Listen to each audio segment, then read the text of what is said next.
Hi friends, எல்லாம் எப்படி இருக்குங்க? எல்லாருக்கும் வணக்கம். இன்றைக்கி நம்ம மீன் ஃப்ரை பண்ணுறோம். டெய்லி குழம்பு வச்சு சாப்பிட்றோம் இல்லையா? இன்றைக்கி கொஞ்சம் வித்தியாசமாக நம்ம ஃப்ரை பண்ண போகிறோம். அது பார்த்திங்கன்னா என்ன எல்லாம் மசாலாலாம் போட்டுட்டேன். கொஞ்சோண்டு ரொம்ப பொடிசாக தக்காளி கட் பண்ணியிருக்கிறேன்.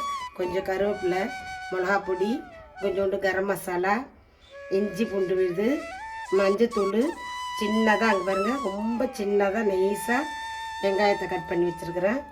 எலுமிச்சம்பழமும் இதில் ஊற்றியாச்சு. இன்றைக்கி நம்ம என்ன மீன் ஃப்ரை பண்ணுறோன்னு பார்த்தீங்கன்னா சிலேபி மீன்.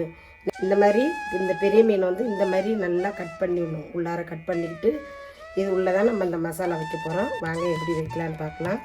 இன்னொன்று ட்ரிப்ஸு என்னான்னு சொன்னிங்கன்னா, இந்த மீனில் ஒரு பிச்சை அப்படின்னு சொல்லுவாங்க. ஒரு பச்சை கலரில் ஒன்று இருக்கும்.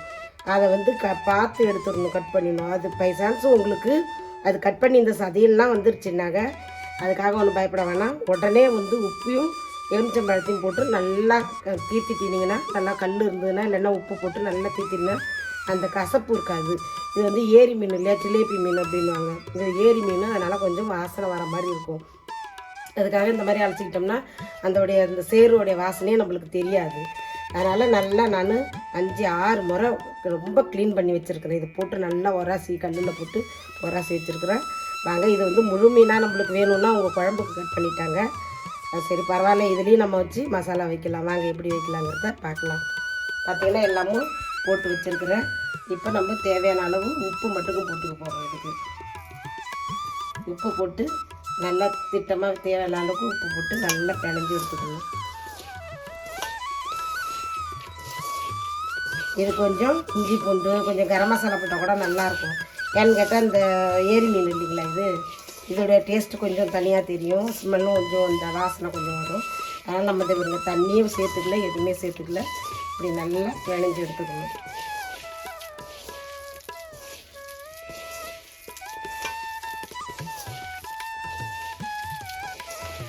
நல்லா உங்களுக்கு எப்படி காரம் தகுந்த மாதிரி நீங்கள் போட்டுங்க. உங்களுக்கு காரம் வேணும்னா காரம் அதிகமாக சேர்த்துங்க. காரம் வேணான்னு சொன்னாங்க உங்களுடைய இஷ்டம். திட்டமாக எப்படி உங்களுக்கு தேவையோ, உங்கள் வீட்டில் நீங்கள் எல்லோரும் எப்படி சாப்பிடுவீங்களோ அதுக்கு தகுந்த மாதிரி நீங்கள் காரம் சேர்த்துங்க.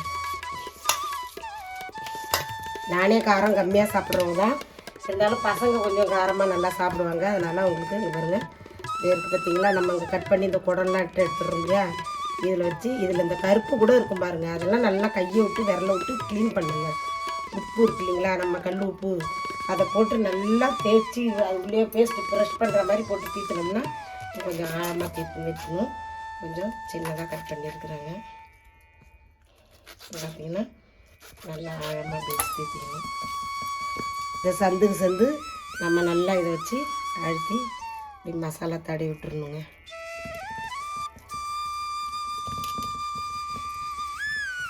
இதை நம்ம வாழலையிலையும் ஃபோல்டு பண்ணி செய்யலாம். ஃப்ரை பண்ணிவிட்டு திரும்ப வாழலையில் கூட வச்சு நம்ம அமுக்கிக்கலாம். பார்த்திங்கன்னா இது நல்லா வச்சாச்சு. நம்ம இது தோசைக்கல்லில் தான் போடுறோம். எண்ணெயில் போட்டு இந்த மாதிரி பண்ண முடியாது.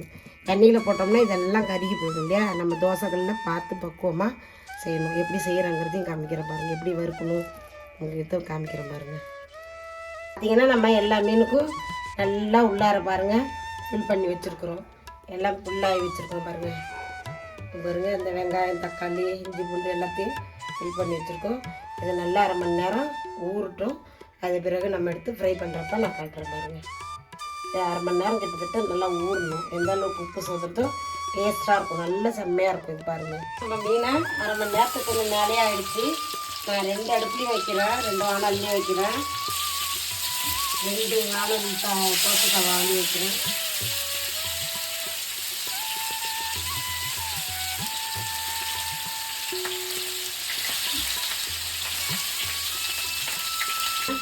மூடி போட்டு கேஸை ஸ்லோ பண்ணிட்டோம்னா கொஞ்சம் நல்லா வெந்துட்டுருக்காங்க. அப்புறம் திரும்பி எடுத்து நம்ம பார்க்கலாம்.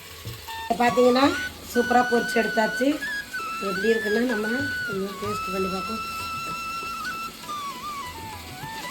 செம்மையாக இருக்குங்க. நீங்களும் இந்த மாதிரி செஞ்சு பாருங்கள். நெக்ஸ்ட் ஒரு வீடியோவில் இது வாழை இலையில் ஃபோல்டு பண்ணி எப்படி ஃப்ரை பண்ணுறதுன்னு நான் காமிக்கிறேன்.